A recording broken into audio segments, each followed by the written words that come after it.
He did it because he doesn't like making tough decisions that are going to alienate his political base. And Stuart, I got lots of friends that don't like making tough decisions, but they don't run for president. If you don't like making tough decisions, then you have no business running for president. All right, well, that was Congressman Trey Gowdy on the show yesterday, reacting to the president's decision to delay the Keystone Pipeline. And now, a top union leader speaking out as well.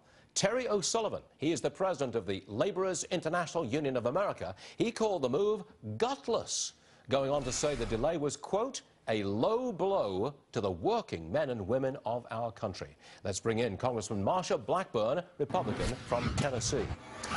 Do you think, Congressman, that President Obama delayed until after the election because he wanted $100 million from Tom Steyer? Is it that simple? He went for the money? What do you think? Well, I think there are a couple of things in there. You know, he's getting that kind of pressure. He is also hearing from environmentalists.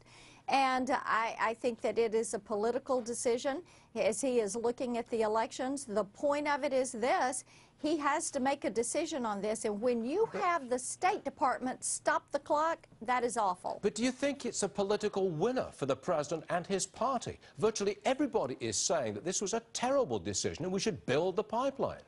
Absolutely they are, because they're looking at energy independence, and they're also looking at making certain that we keep this nation free and sovereign and are keeping an eye on who owns our debt. Why do we want to go do business with OPEC every day? They're the #3 holder of our nation's publicly traded debt. We don't need to be sending more money to them. Build the pipeline. Yeah, agreed. But are you saying that $100 million from a billionaire hedge fund manager and the support of extreme environmentalists, those two factors, they trump the rest of the country, unions included? I think there probably is some pressure there. I don't know if it is his determining factor.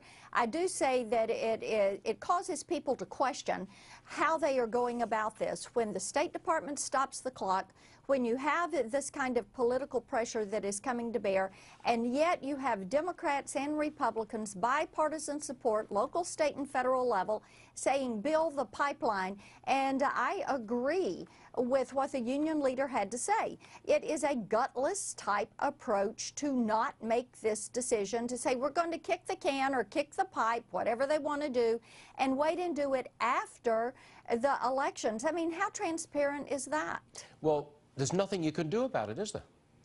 Well, we're going to keep trying to do something about it, and I hope the American people join us in doing something about this. The president needs to be called out on it because it is his job to make this decision and to sign it. Would you think Harry Reid would ever allow a vote in the Senate, just any kind of vote, to say build it or not build it? Do you think he would ever do that? Well, I would like to see him do that. We in the House, of course, have had bipartisan support when Congressman Terry out of Nebraska has brought his resolutions forward. We've repeatedly supported the building of the pipeline, and all of our oversight calls for building it, and we would like to see the Senate join us in this. Okay, Congressman Marsha Blackburn, thanks very much for joining us. Appreciate it. Good to be with you. Thank you. Sure thing.